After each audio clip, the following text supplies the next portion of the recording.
ናችሁ ደህና ናችሁ? የቻናሌ ተከታታዮቼ ቤተሰቦቼ በሙሉ ሰላም ብያለሁኝ። ለቤቴ አዲስ የሆናችሁ የደውል ምልክቱን በመጫን ቤተሰብ ይሁኑ። እንዲሁም ነባር ቤተሰቦቼ እጅግ በጣም አመሰግናለሁ አብራችሁኝ ስላላችሁ ስለምታበረታቱኝ ማለት ነው። እንግዲህ ያው ቪዲዮን የምታዩት ብዙዎች አላችሁ፣ ግን ላይክ አታድርጉም። ላይክ አድርጉ ጋይስ፣ አይከፈልበትም። ላይክ አድርጉ ለማለት እወዳለሁኝ። ጨቀጨቅሽ እንዳትሉኝ። ዛሬ እንግዲህ የመጣሁት በጽናት ተከታታይ ድራማ ነው። ጽናት ተከታታይ ድራማ ያው በብዙዎች ዘንድ በጣም በጉጉት የምንጠብቀው ሆኗል። ክፍል 50 ዛሬ ከሰዓታት በፊት ተለቆልናል። እጅግ በጣም ደስ በሚል ሁኔታ ማለት ነው። እንግዲህ በባለፈው ፓርት ላይ ክፍል 49 ላይ ጽናት ምሩ ልትነግራት ማለት ነው ነበር። እንዲሁም ነግራታለች። እኔ ልነግራት ነው ወይስ ሌላ ሀሳብ አምታ ትዶላለች የሚል በጣም ሀሳብ ነበረኝ።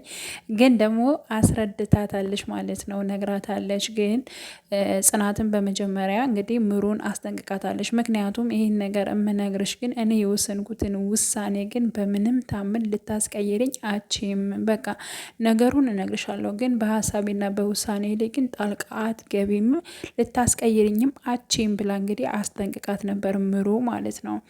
እና ምሩ እጅግ በጣም አዝናለች በዚህ ሁኔታ ምክንያት ነው እንግዲህ ጽናት የደበራት ወይንም ደግሞ ጽናት ጸባያ ተቀያይሯ ያገኘችው በዚህ ምክንያት በመሆኑ በጣም ተሰምቷታል ማለት ነው። ሆኖም እንግዲህ ያው ዋናው ከሀሴት ጋርና ኪራ እንዲቀራረቡ የማድረግ እንግዲህ ይህን ጽናት እንዲቀራረቡ ሳይሆን በነገሮቹ ላይ በጣም ቁጡ፣ በነገሮች ላይ በቃ የመበሳጨት ባህሪ ይታይባታል ማለት ነው። ምክንያቱም አንዱ የምትወዱትን የምታፈቅሩትን ሰው አይናችሁ እያየ ለሰው አሳልፋችሁ እንደ መስጠት ማለት ነው። የራሳችሁን ደስታ የራሳችሁን ነገር ዋጥ አድርጋችሁ ለሰው አሳልፋችሁ እንደ መስጠት ያክል ነው ማለት ነው። ስለዚህ ያንን ዋጥ አድርጋ ነገሮቹ እነሱ ሲያወሩ ወይንም ደግሞ የእነሱን መግባባት ምን ደረጃ እንደሚደርስ የቤተሰብ ፍላጎት ኑሮት በደስታ ተጋብቶ ምናምን እንደሚኖሩ ስታስበው ጽናት ውስጧን ያማታል ማለት ነው። ስለዚህ በቃ የምትናገራቸው ነገሮች በሙሉ እየተበሳጨሽ ነበረች ማለት ነው። እና ምሩ ራሱ እንደዚህ እኮ ማድረግ የለብሽም ሙኖች ነው ቀስ ይልሽ እንጂ እያለቻት ነበረ ማለት ነው።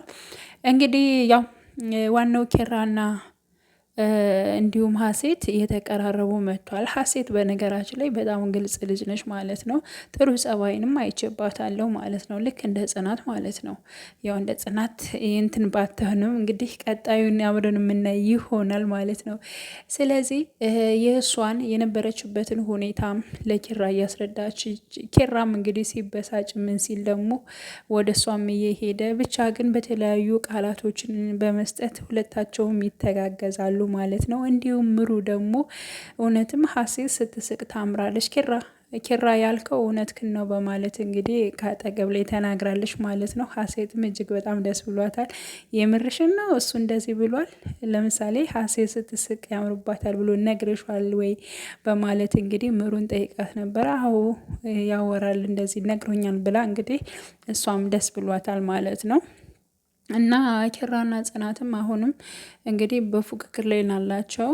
ምክንያቱም እሷ የውስጧን በውስጧ ይዛ ከኪራ ላይ መጮኋን ወይንም ደግሞ ኪራ መጥፎ ነገሮችን መናገሯ ወደ ኋላ አላለችም ማለት ነው። ኪራ ደግሞ አንቺ ፍቅሬን በሌላ ነገር ሽጠሽዋል በማለት እንደዚህ ጥቅመኛ አትመስኝም ነበር በማለት እንደውም የተለያዩ ቃላቶችን ሲናገር ነበር። እሷም ደግሞ የሚቆጭህን ነገሮች እንዳትናገር ባክህን፣ እንደዚህ አታድርግ ኪራ በማለት ስትነግረው ነበር። እንግዲህ በስተመጨረሻም በነገራችን ላይ ማለት ነው የሀሴት የድሮ ጓደኛዋ የኪራ ጓደኛ ሆኖ ተገኝቷል። ከነ ኪራ ቤት እንግዲህ ለእንግደኝነት መጥቶ ነበር። ሁለታቸው ተፋጠዋል ማለት ነው። ማለት ስለ እሷ ህይወት በባለፈው ፓርት ላይ አውርታ ነበረ ማለት ነው። እና ሁለታቸው ተፋጠዋል። ብሩኬ መጥቷል ወደ ነኪራ ቤት ማለት ነው። ግን ደግሞ በመጣባት በአጭር ቀን ውስጥ እንግዲህ ከጽናት ጋር አይኑን ጥሏል። ጽናትን ወዷታል፣ አፍቅሯታል። እንግዲህ ከኪራ ጋር ደግሞ ምን ሊፈጠር እንደሚችሉት አስቡት ማለት ነው።